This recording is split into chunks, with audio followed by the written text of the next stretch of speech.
Washington football. Woo!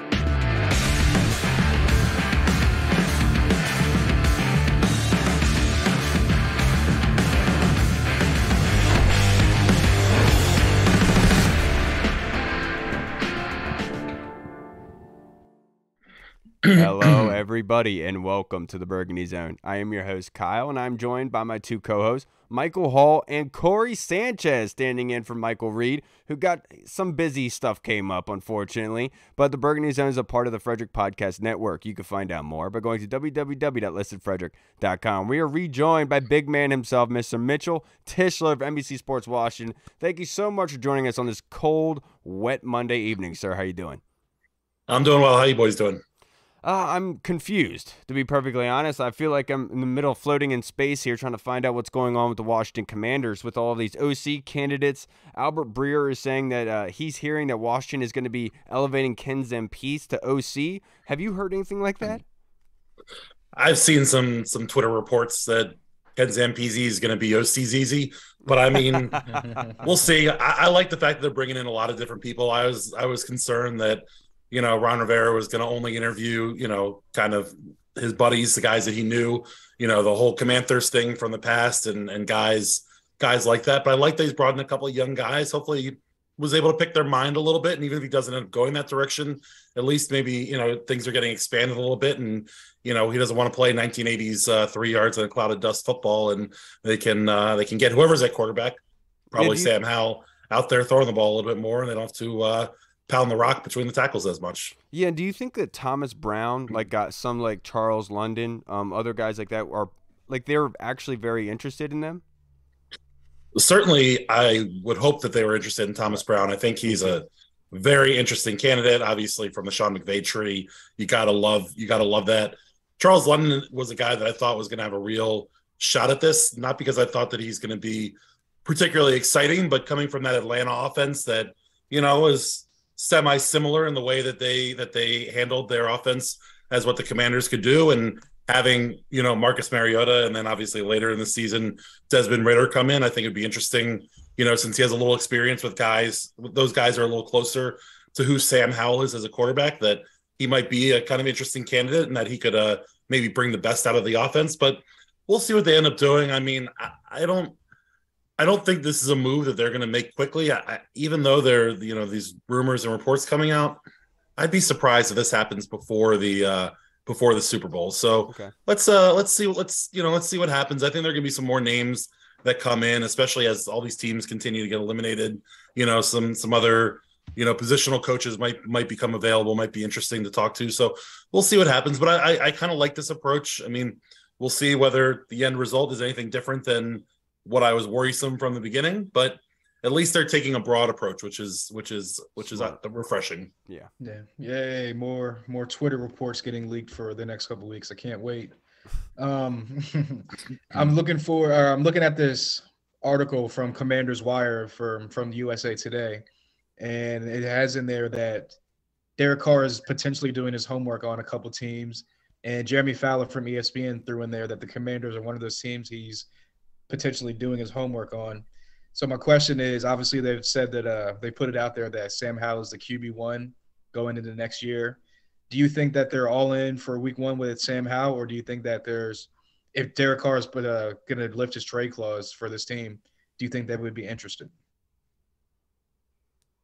I think they'll be interested.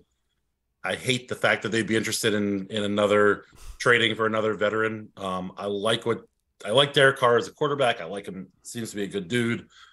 I don't want them to trade any more assets for a quarterback. This, to me, the issue with, having Ron Rivera going into the fourth of his 5-year deal is that all of a sudden there's pressure for him to win right away and he can't build anymore. And I think he felt that a little last year, and that might have been a little bit of the impetus towards the Carson Wentz deal. And I hate for the big picture of this franchise that they might end up doing something like that again.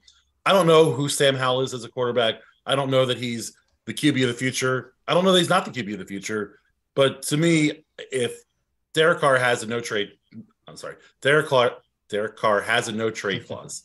If he wants to come to Washington, don't waive that no trade clause for anybody. Make the Raiders cut you, become a free agent, and that way wherever you go, that team has all of their draft capital to do what they can do with it. Right. And as the Commanders got desperate early last year, and that's what the Carson Wentz deal happened. And I'm concerned that the same sort of thing is going to happen this year. Do I think they should do it? Absolutely not. Do I think they're going to be intrigued by it? Absolutely yes. And to me, it's the problem with the entire front office, ownership, front office, football team situation that we have right now is that not everyone's interests are aligned. To me, obviously, Ron Rivera and everyone wants to win a Super Bowl. That's, the end goal. But are they particularly close to winning one right now? No. Are they close to making the playoffs and close to a head coach / GM being able to hang their hat on the fact like, hey, it's the 4th year we made the playoffs, give me another couple of years and let's see where this thing can go. Things are improving. And I think that, that's part of the problem is that we're stuck in this middle ground of, not willing to tear it all the way down to the studs to get to a point where you can build it up into something that is a truly winning product. And, hopefully they don't get stuck in this cycle of, 8 to 9 wins a year and, trading away assets for middling quarterbacks who are maybe decent, but ultimately not good enough to get you where you need to go.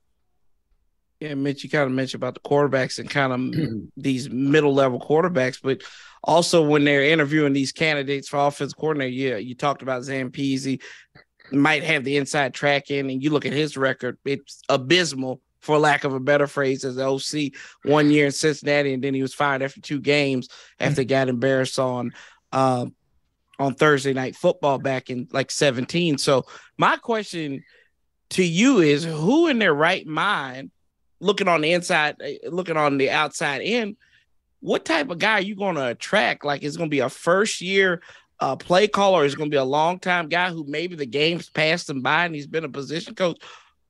What type of person will come in here and see that this might be a lame duck year and come in here to lead the offense? And certainly something that, is part of this entire process. The only positive that I would say about Ken, not the only positive, but the big thing I would say about Ken Zampese that would be good for this franchise if they're going to go forward with Sam Howell is that Zampese has the familiarity with him already. It's not going to be a quarterback having to learn another new system and then go with that. And then, like you said, this thing might be in flux. He might have to learn a third new system next year if they decide to wipe everybody out. Yeah. So the idea of bringing in somebody who already has that experience with Sam Howell and can take what's been built on, know what he does well, know what he doesn't do well, knows what he needs to improve on, and can spend this offseason in the early part of the, training camp, mini camp, OTAs, all that stuff, improving where he's at, isn't the worst idea in the world. Do I think Ken Zampese is going to be an exciting play caller, is going to, run some crazy offensive sets? No. But he might be the best for Sam Howell's development if we're taking a 30,000 foot view kind of long term. Now, as far as somebody from outside the building who might want to come in, to me, it's a sad state of affairs that this is kind of how we have to look at it. But to me, if you have an aspiring OC or positional coach who wants to be an OC, who has aspirations to being a head coach, this isn't the worst stepping stone. No. Because as we've already started to see with Scott Turner on the way out, whenever anyone leaves Washington, it's never that person's fault. It's always Washington's fault, right? It's always, that's a terrible situation with a terrible owner and culture and, owner steps in, all these different things. So, you always have an opportunity to get a little bit of experience and then, wash the stink of Washington off you on the way out. But ultimately, if there's a tight end, QB coach that comes in to be your OC and he has head coach aspirations, hell, if there's a new owner 4 or 5 games into the season next year, that OC might be your head coach, right? Because who knows what the new owner is going to think of Ron Rivera. And maybe that guy's frustrated, as I think all of us are, with the direction of the franchise right now and this middling ground of 7-8 wins every year. And so if you have somebody who's thinking a little bit forward and thinking, hey, this might be a good opportunity for me to get an opportunity to A, call plays and be an OC, but B, maybe put on the big hat and be the head coach for a couple of games in the season and get that experience, you might be able to lure somebody in this way. And not that Ron Rivera or anyone in the organization is going to sell this position that way, but you get a smart young OC, a smart young positional coach who's looking big picture, there's an opportunity here. Yeah, and I read a article right before we started recording from Commander's Wire from USA Today talking about possible free agents. So one of them was really intriguing, and Nate Davis, the guard from Tennessee, he's from Ashburn, Virginia. He played high school ball with Jonathan Allen. I think that's really intriguing. But Mitch, I know you love the big man just like Mike Reed does. How do you want Washington to go about in fixing the offensive line this offseason? Are you looking at free agency, or are you primarily looking at draft? Let me start by saying that this is a professional football team.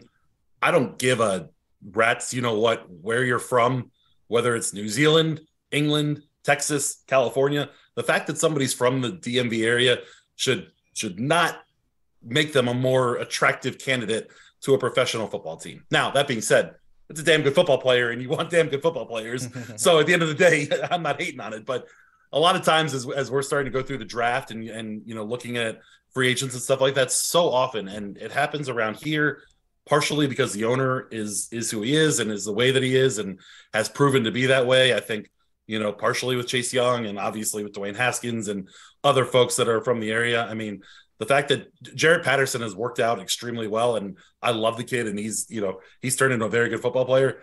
I was surprised that he got an opportunity here. And I think part of the reason that he got that opportunity was being a local kid. Now it worked out, so that's good. As far as big picture, the way that this O-line is built, I think that you have to start with an anchor. You have to start with a stud left tackle, and I don't think you're finding that guy in free agency. There are some rumors out there about trades or whatnot. I think you have to start in the draft, and I think it works out perfectly that we're doing this the day after Trent Williams had a pretty successful day against Micah Parsons. But having an anchor on the O-line helps the entire O-line, because when you have a left tackle out there that you can leave on an island, you don't have to put a tight end out there, you don't have to chip running backs, then that allows you to use every other player in the offense to help protect the rest of those 4 offensive linemen. And so I think it starts there. And to me, I know there's a lot of talk about wanting corner in the draft and wanting to maybe go in that direction. I think you have to start looking at left tackle. That has to be where you're going at 16. And there, a couple of names, Peter Skoranek and Paris Johnson, Northwestern and Ohio State, respectively. The 2 guys, you hope one of the 2 of them is available. I think that's really where they got to be looking. The rest of the guys, and I hate it for Charles Leno, who's been a very good player, and he's obviously a fantastic dude, but I think you either have to ask him to restructure and, maybe move him over to right tackle if you think that Sam Cosmi is going to be a guard long-term, or, you ask him to be kind of that backup swing tackle. And I don't know that Leno is ready to take a step back, because he has played at a pretty decent level, the past couple of years, and has been good. But, as I start with left tackle, obviously next you got to go right tackle, and you have to figure out what Sam Cosmi is. And you kind of have to make that delineation. You have to say, hey, he's a tackle or he's a guard. And part of the reason, as they started going through this process this offseason / early this year, when they started working him in at guard, I was frustrated about it. I didn't like it, because you ultimately, again, this is taking kind of a big picture view, but you're stunting his growth a little bit by not giving him all the reps you can at the position that you think he's going to play. And to me, I think he's a right tackle. I think he'll be a good right tackle, a middle ground level tackle in the league, solid starter. I think he's got to be your right tackle. Chase Rouillet, I bring back at center. I know there's money questions and injury and all that.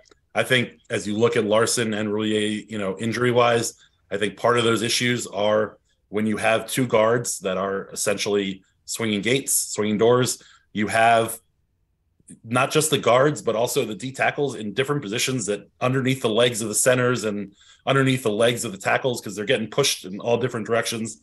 The biggest thing you need to do is figure out the guard situation. I think you figure out your bookend tackles, guards, center you have in-house for now. I like Chase Rouillet a lot. I think he's a very good player. I tend to think the injury thing is a little bit fluky the past 2 years, but 2 major injuries in 2 years, can only be so fluky. So is what it is. And then, I like Wes Schweitzer. Bring him back as a backup swing tackle, kind of the same position that he's in now. He's proven to be useful and helpful. Sadiq Charles is coming back again. I don't know how much you can truthfully expect out of him at this point. I think he's kind of a depth guy. I think if there were real opportunities for him to be an NFL player, NFL starter, we would have seen it at some point this season. So I think there's a lot of questions along the O-line, but you got to start outside in, and knowing that you have kind of a stalwart at the center, you can start outside in, get your bookend, get your left tackle that you can rely on.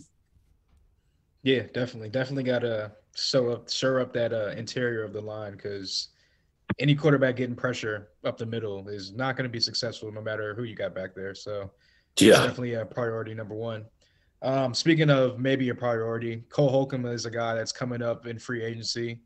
And do you think that he's part of the fold going forward, or do you think they're going to be looking to pair another guy with Jamin Davis in the linebacking room? Well, I think they need to bring in multiple linebackers. So I do think Cole Holcomb makes a lot of sense to bring back. I think we talked about trying to shore up corner during the draft. I think you also have to shore up linebacker. They gave up third rounder for Carson Wentz last year, but they get the compensatory for Brandon Sheriff leaving. So they'll have a third rounder at the, in between the third and fourth round. I think you got to, I think those first three picks have to look left tackle, cornerback, linebacker. And I think clearly those are the three biggest needs on this team. And I think you have to start addressing those, in the draft as early and as quick as you can. So I like bringing back Cole Holcomb. I think, when you look kind of, again, there's so much of this that we're now, we're 2-3 weeks at the end of the season, and, there's a lot that you can look back on from last season.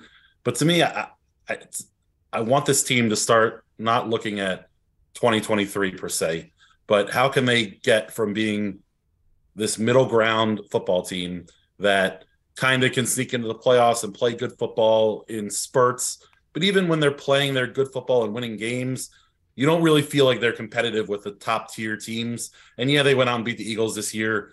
I think we can all agree that seemed a little fluky. I don't know how good I feel about many parts of this Commanders team against, the four teams that are left, in the NFL right now. I want them to start thinking, how can we build towards that? How can we build towards a team that can, I don't care about I should care about it because it happens so rarely here in DC, but I don't want to just make the playoffs. I want to be in a position where I feel like I can win a playoff game, win 2 playoff games, scare somebody, into the Super Bowl. You see how quickly in the NFL teams can turn around. You go back to the Chase Young draft. Obviously, Joe Burrow went number 1 that year, and you see how quickly the Bengals were able to turn it around. The Bengals O-line kind of stinks. They weren't good last year. They're not that good this year, but having Joe Burrow kind of mitigates that. And so we talk about wanting to build up the O-line because we're talking about needing to supplement what's happening at quarterback, but you got to, at some point, and that's why this coach-centric approach is difficult, because you don't have somebody who's necessarily always looking big picture, because they're concerned, Ron Rivera is concerned about what's happening now and what's happening this offseason and what's happening in 2023. At some point, and this has been an issue in DC for decades. This isn't anything new. We've all seen it and dealt with it forever. But there has to be a bigger picture. And it made me think of it because when you bring up a guy like Cole Holcomb, you think about this offseason and what this team needs to do. And Cam Curl is somebody they need to lock up this offseason. Yep. Can't let it get to his free agent year and figure it out.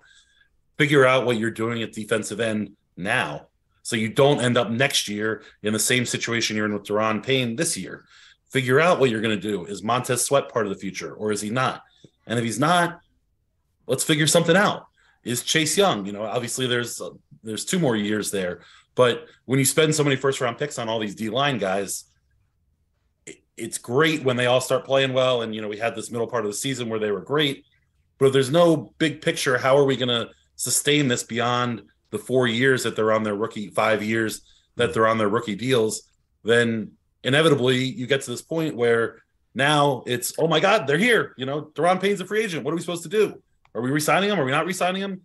Do we count last year because he had this unbelievable year as a contract year? Or is this the player that he's developed into. It just, there needs to be a bigger picture in DC, and I fear that there isn't. Yeah, it seems like it's a little bit of a let's wait till the last minute to get everything done. But the biggest position last year that had like flair going into training camp was tight end.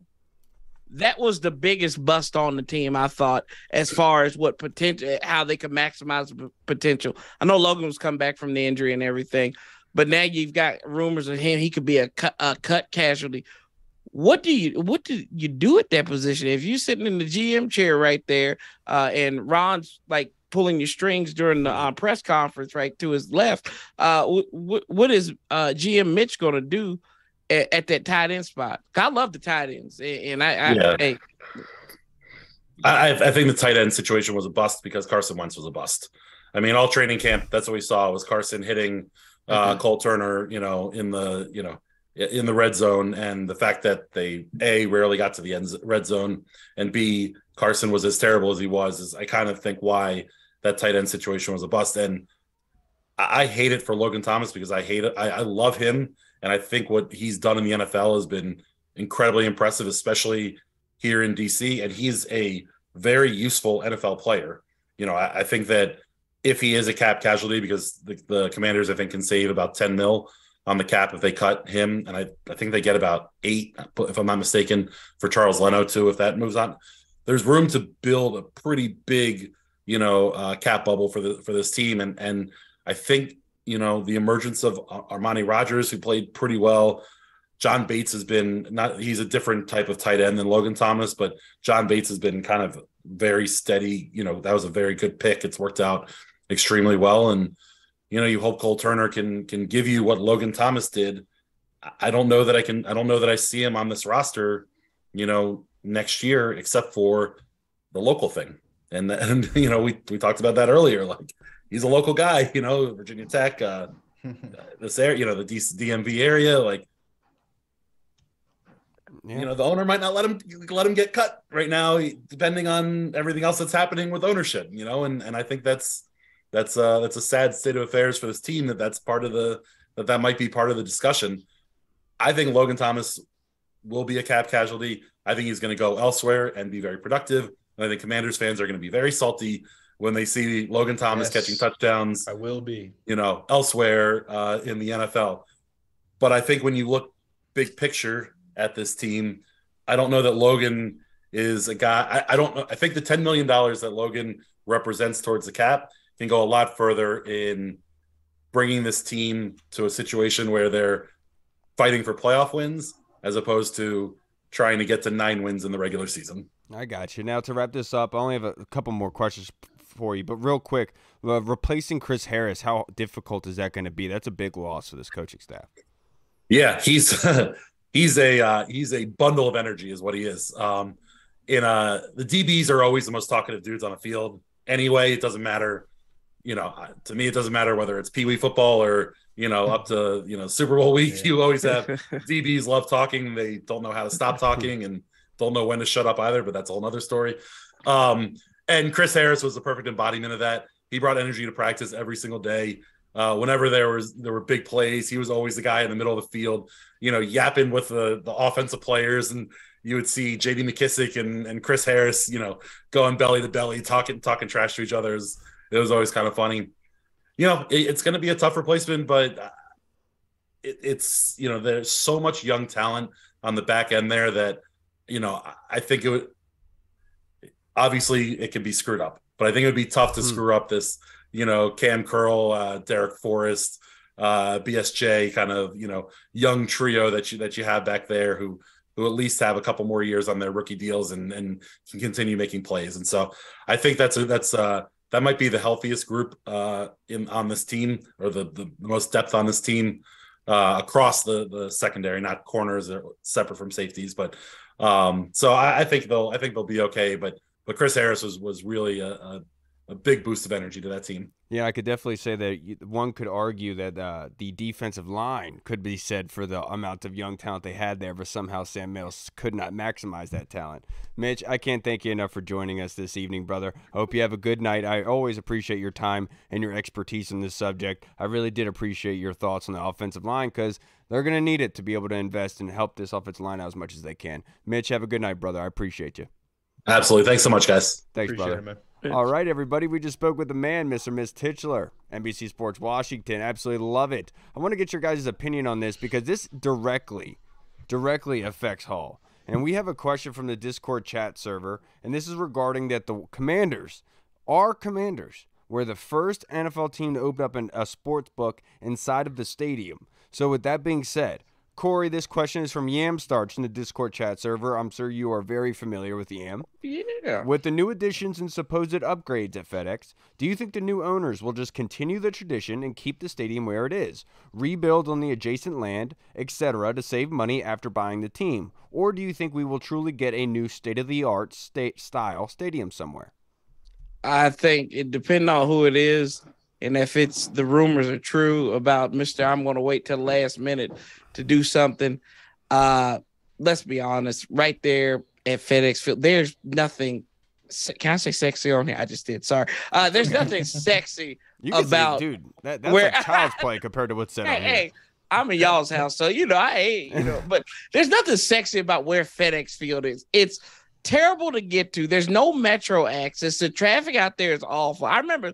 After Thursday night, after the Sunday night game against the Giants, we had to sit in there for 45 minutes just to get out of that place. It's not a good location, right? So I feel like somebody's going to want to maybe put this somewhere where it's more accessible, whether it's to the Metro, whether it's to I-95. But,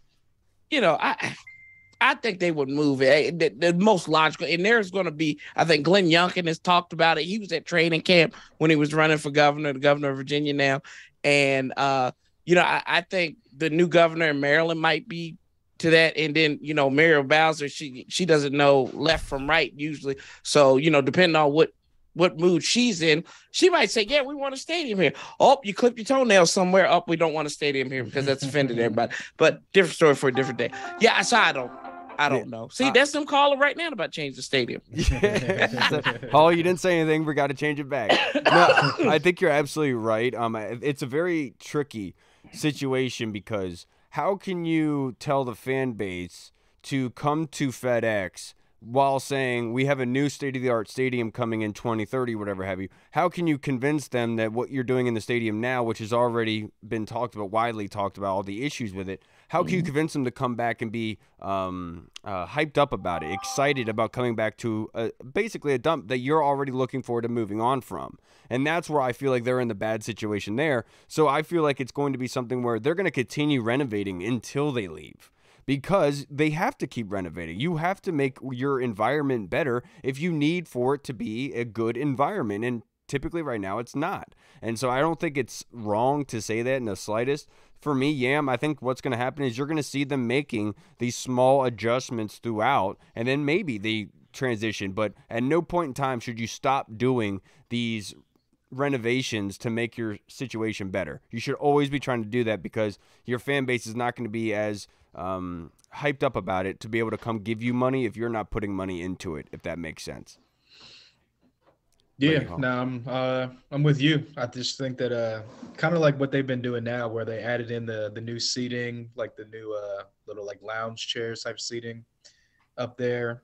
So I think they're just kind of bar seating. Whenever he does take over, I think they'll make like little small renovations here and there, like you said, while working on another deal to get a new stadium elsewhere. If I had to rank it in order as far as like places and sites where it'll be, I would probably say number one would probably be, I think they're going to try to get RFK back. I know everyone said that like once the new owner comes in, RFK was probably going to be in play, just to take some working out. So I think they do somehow, some way get back to RFK at some point. That'll be the number one. Virginia's probably two. And I think that rebuilding somewhere around Landover and FedEx would be the number three spot, like then eventually tear down the old FedEx, like I guess FedEx 2.0 essentially. But Yeah, like Kyle said, I think that there'll be small renovations here and there. They'll keep adding on to FedEx now to not make it such a dump, pretty much, So That's our dump. We love that dump. yeah, we love our dump. So yeah, I think that eventually they'll leave. Oh, you just cut out, dude. But I think Corey was absolutely right talking about the location. One of the biggest sticky points for me is having the kind of euphoria about the stadium. And obviously, RFK has that. When you're driving on the highway on 295, going by RFK, seeing it with the city, you really do get awestruck by that. And you don't get that in PG County, unfortunately. As much as I love my state and everyone that's in it, the fact of the reality is, if the government there is telling you we're not going to give you any money for the stadium, but we're going to give you $300,000 to renovate the outside of it, you should probably get the hell out of there. Because if they're not willing to invest in building of the outside of the stadium without your help, no reason for you to be there. They should have been doing this a decade ago, but they're blaming it on DS. But that being said, we are now joined by our next guest, Mr. Street Scores Rico. What's up, brother? How you doing? What's good, man? Happy to be here, man. How y'all doing? Dude, we're doing well. We just answered this question about the upgrades from Yam Starch. He asked basically with the new additions, with the sports book being at FedEx Field now being the first in the NFL, do you expect them to take over FedEx as under new ownership and just renovate the new stadium, or do you expect us to have a new state-of-the-art stadium down the line? Yeah, I definitely expect us to have a new stadium, a new state-of-the-art one where they build it completely. I hope RFK for the reasons you've already stated, and I feel like the sports booking thing is just it's like one kind of small building. You could just recreate that wherever else you want to go, so that shouldn't be any type of holdup or anything. So it's nice from what I've seen. Yeah, and that can exist even if they're not there, right? Because somebody the can weird come thing up. also is I think I read somewhere that it's not even open on Sundays. Like during the football season, you can't place bets in there. So I'm like, what's the point of even having it? You can't gamble on God's day, baby. That's what it comes down to. Someone lied. Now, this next question is from our Mr. the Colonel, who obviously adores you, Street Score. So I want to go to you first, and then Corey. He sent in the same exact article that Hall had referenced to Mitch Tischler, saying the Commanders are among the teams considered to be Derek Carr trade destinations. His question is, Street Scores, do you put any stock into these Derek Carr rumors? The article I forwarded, especially with the ownership change and trepidation moving forward, franchise quarterback-wise. Yeah, so I would prefer to go to draft quarterback route, or at the very least build around Sam Howell. If he doesn't work out, then you get your next quarterback. And if you built around Sam Howell, you've officially built around that next quarterback as well. The offensive line, everybody else should already be there waiting on him. But I wouldn't be surprised if Ron Rivera isn't going to at least try to swing at Derek Carr again. I would actually be pretty surprised if he doesn't. Now trading for him is different because his salary, which you got to pay him per year, what we had to give up to get him and all of that stuff. I don't see that. But if he ends up, getting released for whatever reason, I would not be surprised if Ron Rivera is not one of the first people on the phone to try to get him. Yeah, to be honest, I don't put any stock into him anymore. After last season, after everything that we saw, with Russell Wilson and company, and then how that blew up. But I would put more stock into it because the ownership changes things, dude. And straight up, that's just the fact of the matter, because how can you guarantee that a franchise quarterback want to come here not knowing what the future lies, that his head coach bringing him here might not be here in the year following? Why would he make that move, right? And that doesn't make sense to me. What do you think, Corey? Are we a quarterback away from winning? Then we should just kill this. We should just kill the thought process of even bringing in Derek Carr whatsoever. I mean, he's good, but he's mid. He ain't won anything in this league. He can't put a team. I know there's advanced analytics about him and having the worst defense he's been in the league, all this yada, yada, yada. At the end of the day, the man has made it to the playoffs twice, never won his division. That is the same stuff that worried me, no offense, Rico, about Matt Stafford when he got traded to the Rams. And granted, they did win the Super Bowl, but let's be honest, he got carried a little bit. Great team. Yeah, it was a great team, great wide receivers. And they still had to go out and get Odell, and they had to go out and get Eric Waddle. Kyle, exactly. Yeah. And that's what that goes back to that point right there. Derek Carr, I don't know what the hubbub is about him, but, he'll put up some numbers. That's good. But, no, I mean, Ron should be fired on the spot by anybody who does. If the night guardsman is the new temporary owner while we're doing the sell of this team, he should just fire Ron Rivera right there just for thinking it. because it's unconscionable. We're not a quarterback away. We just talked with Mitch Tischler about the line, the cornerbacks, the linebackers, tight ends, and everything. So we need a whole lot more than just a quarterback. And you're gonna raffle off the franchise for a second year in a row. And thank God it didn't hurt us as much, right, as it could have. Right. But no, absolutely not. Yeah, thank goodness it's only a third rounder, right, at this point for Carson Wentz. But I do think that it's a win-win situation and scenario for Washington if they start Sam Howell next season. Yeah. If he does well, you have your quarterback of the future you can build around. If he does poorly, then most likely you're in a good position to maybe pull a trigger on somebody in next year's draft. And I know that that's kind of a screwed up way to go about things, but we have never really been in this position before. And we don't know what the powers that be are thinking and how they're going to go about things. But obviously they are invested in being able to win football games. But I do wonder how much are they willing to invest in that with Sam Howell, because we've seen the quarterbacks get injured here, left and right. And can you mortgage on Sam being the one and only guy who you bring somebody off the street that hasn't been acclimated here? And that's my concern there. What do you think, Cole? You got anything to add? Yeah. Well, I like how everyone just assumes that, like, yeah, we're just going to roll with Sam Howell. And if he does good, then, yeah, we got our guy. We got our guy. But if he does bad, then, like, we'll be a top 5 pick. Like, y'all know that we're Washington, right? We just had this whole conversation with Mitch Tischler. We stay in the middle of the pack. We don't ever drop down. Like, we've only dropped down to like a top 2 pick, top 5 pick twice that I can like literally remember off the top of my head since I've been alive. Maybe 3 because we got Chris Samuels that one year. So like 3 times in like my whole entire life of 35 years that I can remember, we've actually had a top 5 pick where we like literally bottomed out. So we don't bottom out, and obviously we don't exceed and top out at 11 plus wins. So this is where we're at. We just stay in the middle. So for people to just assume that, like, oh, yeah, well, Sam Howell's either going to do good and he'll be our guy, or he'll just be bad and we'll be a top 5 picking team. Like, no, we're still going to be in the middle of the pack because he'll win just enough games to get us to the middle of the pack, more than likely. So, with all that being said, the whole Derek Carr thing, like – It just like fried my point, and then it was like, all right, let me get on to Derek Carr. But I mean, also to fry your point even more, like Super Bowl winning teams, the teams that go all in, like if you look at the past couple of Super Bowl winning teams, they've always added people throughout the season. Look at Tampa Bay adding AB, and they traded for Leonard Fournette and all these other pieces. You look at the Rams bringing in Odell. Even the Eagles this year, we went all in for A.J. Brown. They get Hassan Reddick and Dominican Sue. So teams like that know that like they're on the way to the top, they keep adding pieces to get over the top. But anyway, to Derek Carr.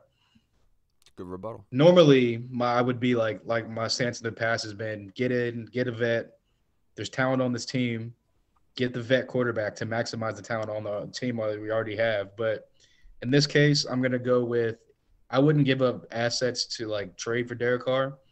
But Mitch brought up a good point where if he kind of just like slow plays this out and doesn't give up his no trade clause for anybody, and that February 15th date hits, and they got to release him, then all of a sudden, like Mitch said, he has his pick of teams where he wants to go, and they retain all their draft picks to kind of build out around him while he goes there. So if they got to give up draft picks to get him, then I would probably be off the train, off the boat. But if they release him and he's on the open market and he actually wants to come here and we still got our draft picks built around him, then, I mean, yeah, why not go for a guy like Derek Carr? Because at the end of the day, yes, you want to call him mid, but outside of like the top 5 to 7 like all-star, superstar quarterbacks, everyone else pretty much mid anyway. Look at Dak Prescott. People call him a top 10 quarterback, and then he goes out and shows you he plays like a top 20 quarterback or a bottom 15 quarterback. So at the end of the day, if your team is built out enough around the pissed today.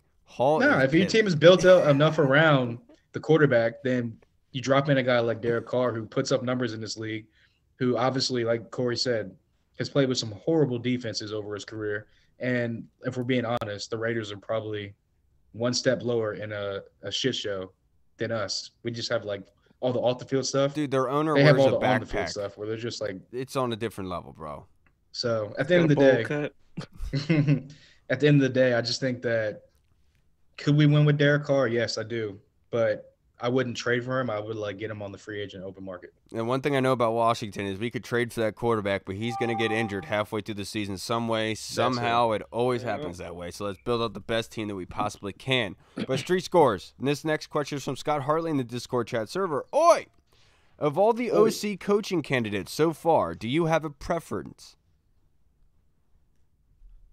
So I'm definitely a big fan of the idea of Thomas Bryant, just with how much Thomas Brown.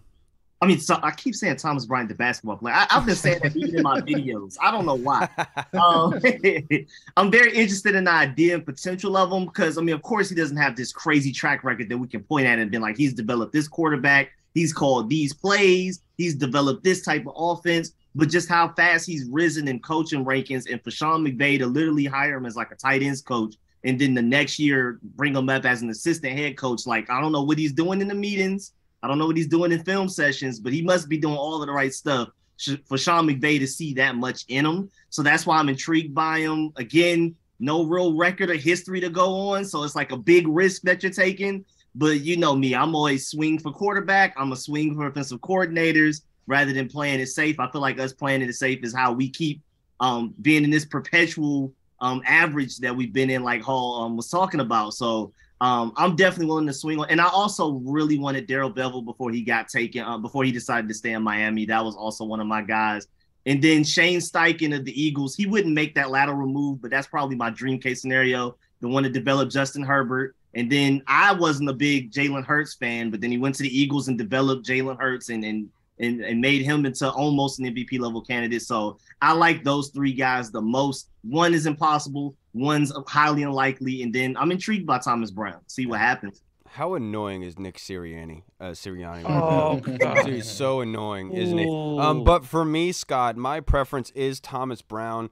He's obviously the assistant head coach and the tight ends coach for the Rams. He coached the running backs back at Wisconsin when Melvin Gordon had his breakout year. Then goes to Georgia. He's able to have Nick Chubb and company, Sony Michel, produced in that aspect. He gets called up to the Rams as assistant head coach and the tight ends coach. You see Gerald Everett, you see Tyler Higbee blow up. So obviously, wherever this guy goes, he produces results. And I do think it does help a lot because he's already an assistant head coach, so he knows what goes into it. And that's somebody that would help the bridging on to the next phase, right? But also, no disrespect to Juan Castillo, but the tight ends took a step back last year. This would really help the situation to say, you come in, be the tight ends, also the assistant head coach and OC. I think that would kind of help the situation a lot because he could help Juan Castillo with these tight ends based on what he sees. I think Thomas Brown is the right move. That's the kind of guy that you see that Sean McVay sees talent in, and that's one thing about Sean McVay is he sees talent and he's able to get the most out of it, and I think he did that with Thomas Brown. I do understand the Ken Zampese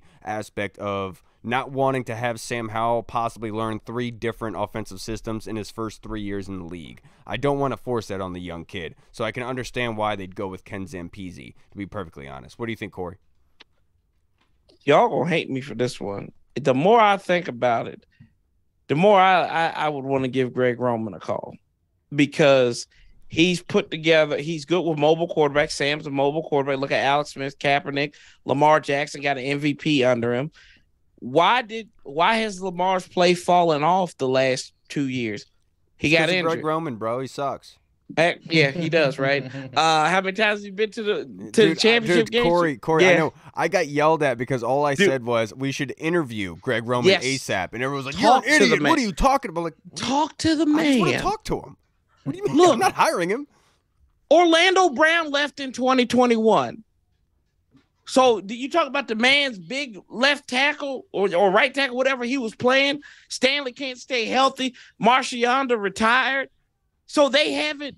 So John Harbaugh and company haven't done enough to put a better offensive line in front of Lamar Jackson. And so he gets hurt all the time because he's taking more hits. So that's not Greg Roman.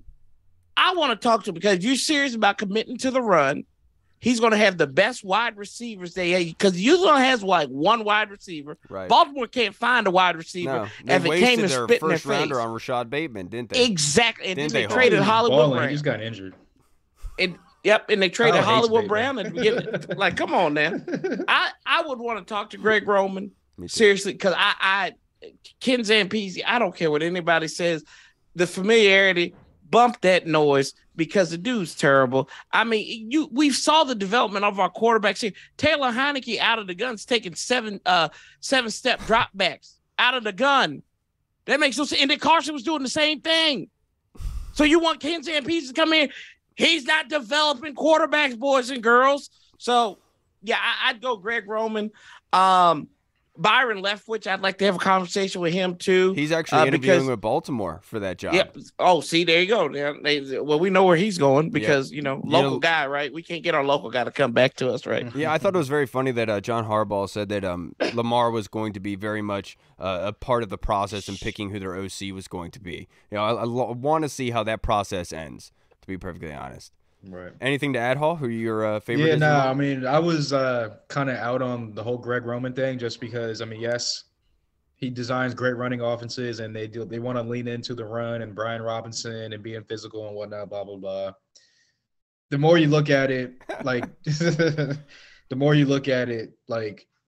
Greg Roman, he would kind of fit what they want to do here. And the one thing I do like about Greg Roman is I want my offensive coordinator to design the offense around the quarterback and the talent that he has. So many times over these years in Washington, we've had an offense and it's like, you're going to run my system and you're going to fit into my system, as opposed to I'm the offensive coordinator. I have X, Y, and Z at my disposal. Let me mold the offense around X, Y, and Z. So I do like that about Greg Roman. So on that aspect of it, I wouldn't be mad at the idea, but like you guys said, I think Thomas Brown is an up-and-coming possible star in this league. Sean McVay, like you said, has an eye for talent. You look at a guy like Kevin O'Connell, was under McVay for a year or two, goes out to Minnesota, has success out there. So, yeah, and he's a young, energetic guy. I feel like he can relate to the players. Seems like he's real easy as far as, like, coaching players and, like, teaching players. It seems like he connects to the players. And with a staff that has, like, a guy like Rivera, Del Rio, kind of older guys, I feel like some young, energetic, like energy. A guy like Chris Harris is leaving. A guy like Thomas Brown could replace him as far as like the guy that brings the energy to practice. A guy that's going to be out on the field talking smack to the players during like the 11-on-11 battles and whatnot. So, and at the end of the day, if you come in here, you have success here. Who's to say that when the new owner comes in, you might be first on the list as far as like, hey, this guy's been here. This can have the continuity type of thing.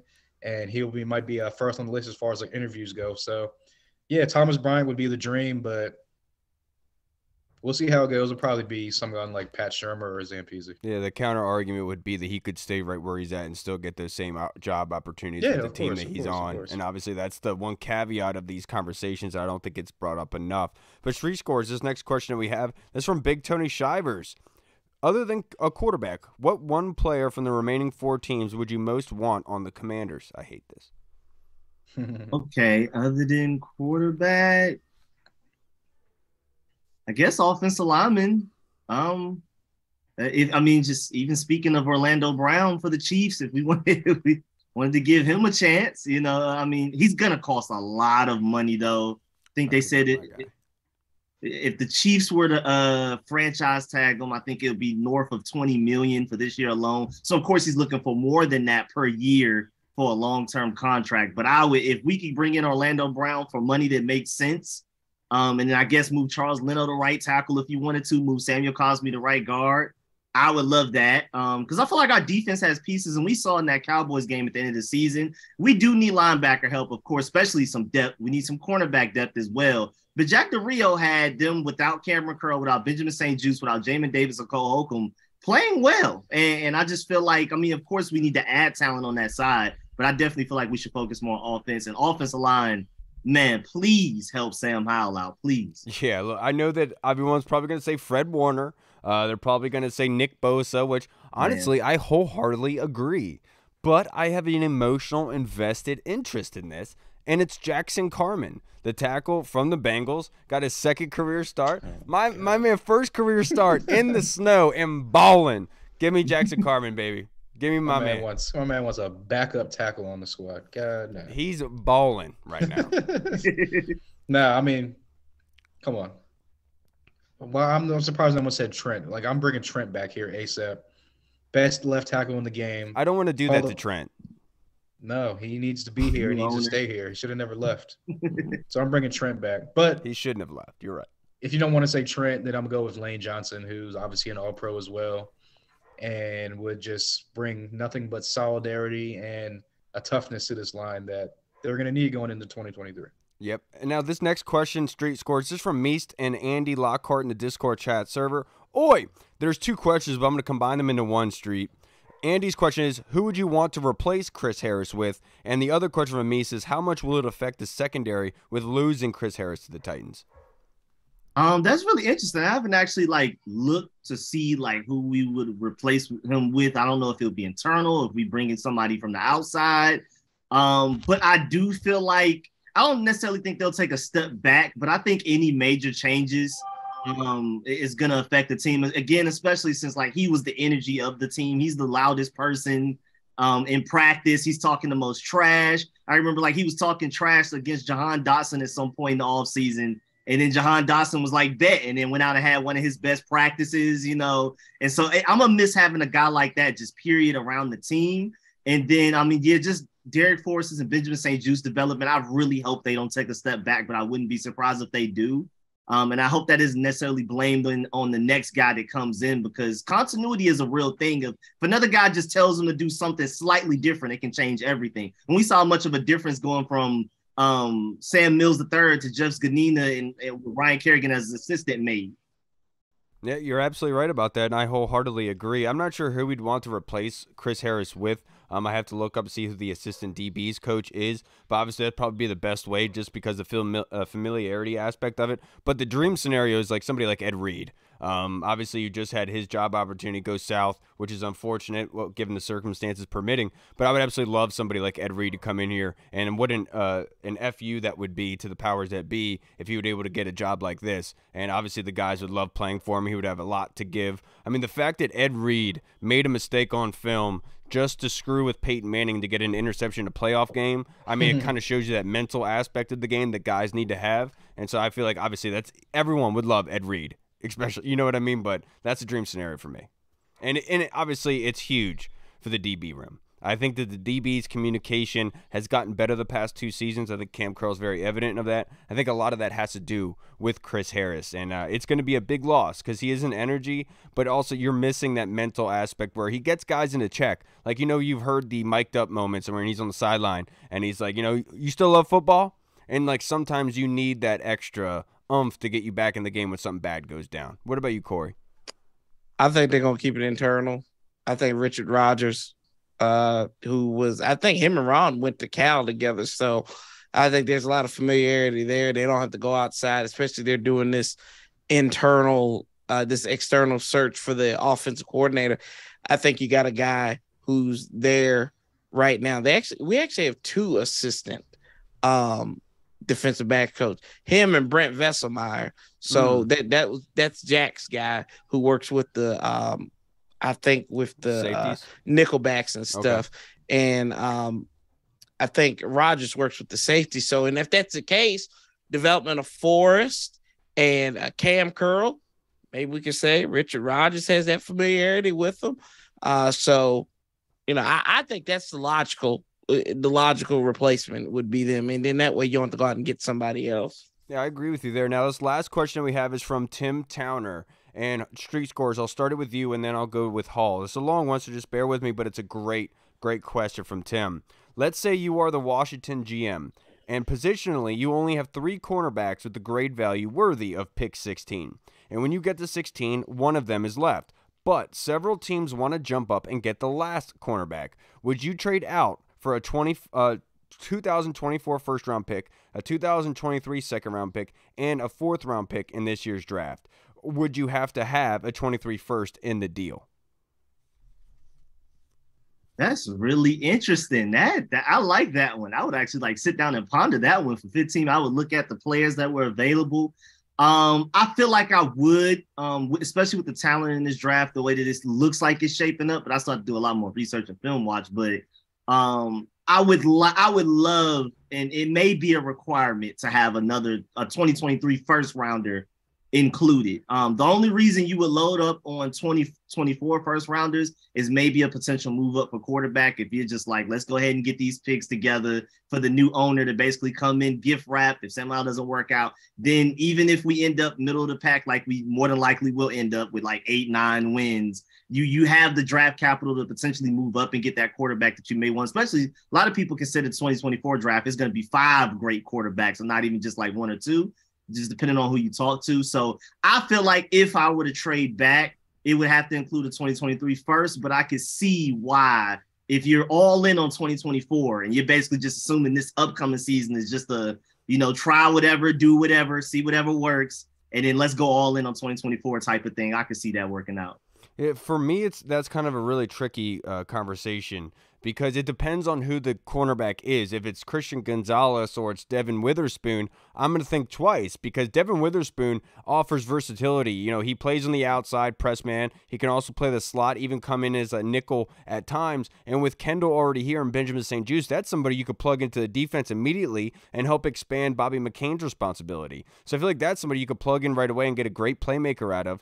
But the second thought of it is that 2024 class, imagine if you could go into it knowing that you have another first rounder there and possibly another second. And you would love that. Obviously, you would miss out on the first rounders here.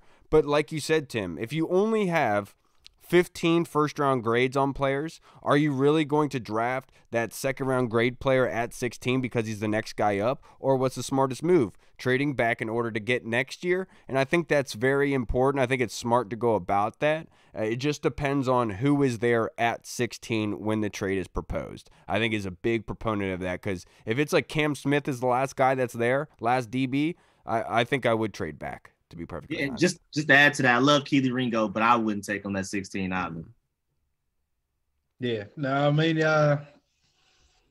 like you said, it would depend who's there at 16 and how high of a grade you have on the player that's there.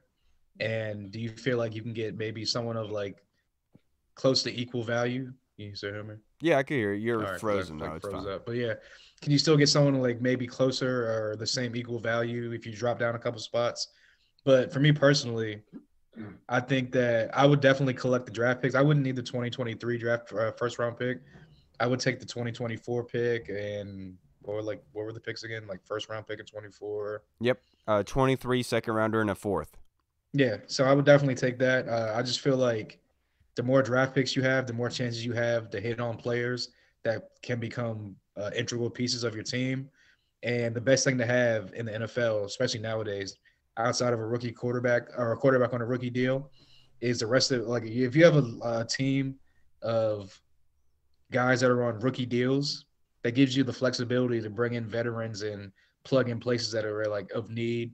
It gives you a potential to pay your own guys because you have the cap space. You're not paying like veterans to come in through free agency and whatnot. You're drafting guys that can come in and fill those spots. You're adding depth through the draft as well. And like I said, you can pay your own guys if they have upcoming contracts.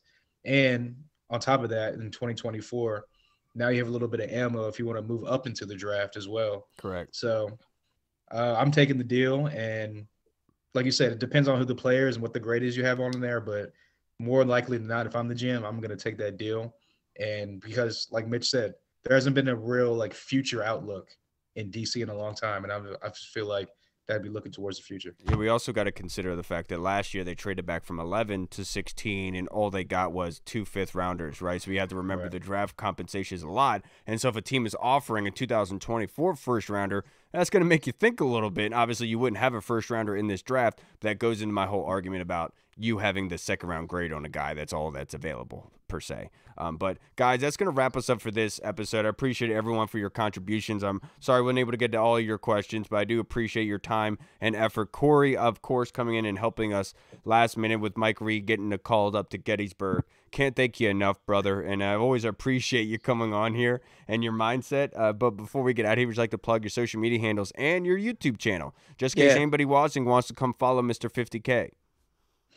I see that's him down here. That's Rico. He like 150K on us. So, but yeah, on the warpath, follow me at Sanchez 405. #GROC 23. Let's go. Greg Roman, y'all. Y'all don't know. Y'all don't understand. Y'all don't know what's coming down the Corey, pipe. where were you on Twitter 3 days ago when I needed you, man? I hide in the bush. I don't like to tweet too much, so I hide in the bushes, and I like to troll. Literally, all I said was schedule that interview ASAP. And literally just got destroyed. I was like, okay. Hey, whatever, I should have been there. I should have failed. I'm going to put you on my notifications now, so in case I come and rescue and just dive in there. There we go. That's what I needed. Corey, Superman Corey Sanchez. What I need. Street Scores. Of course, it's always hard to be able to get you on here because you're such a busy guy, but you do such a great job. Obviously, the Colonel's a huge fan of you for a very good reason. All your videos are very well done. Before we get out of here, just in case, but we all know they do not exist, that there's anybody watching that hasn't followed you yet and would like to, brother. Appreciate it, man. You can find me on Street Scores on YouTube, STREET space SCORES, and on Twitter, Street Scores ATL. And of course, man, as always, thanks for having me. Those are a lot of great thought-provoking questions where I'm gonna sit down after this stream is done and really think of some more thorough answers. Those were great. So again, thank you for having me, and just let me know the next time again. Yeah, of course, in the Discord chat server, I mean, they really are the best, most supportive people that we have. I mean, the questions they always ask us, and they're consistent. They're great, thought-provoking questions, like you said. Everyone, that's going to wrap us up for this episode. I can't thank you guys enough for coming on here and joining us. We'll see you guys next time on Thursday. Hopefully, Reed will be here next time. But all right, everybody, that's going to wrap us up for this episode. Thank you so much for tuning in. We'll see you on Thursday. I'm Kyle. Oh. And those are two brothers. All right, everybody. Washington football. Hey, what's up, everybody? It's Kyle. I just wanted to say thank you so much for watching. And if you liked what you saw, make sure you hit the subscribe button and the notification bell. That way you get notified when anything new is uploaded to the channel. Also, we just launched theburgundyzone.com. You can go there and find all of our latest news, articles, and the latest episodes that are uploaded. Again, we also have the Discord chat server, where all of our VIP folks are in, like Andy Burrows, Scott Hartley, Sergio Martin is in there as well. Don't miss out on the Discord chat server. Go and check that out. Until next time, everybody, Washington football. Woo!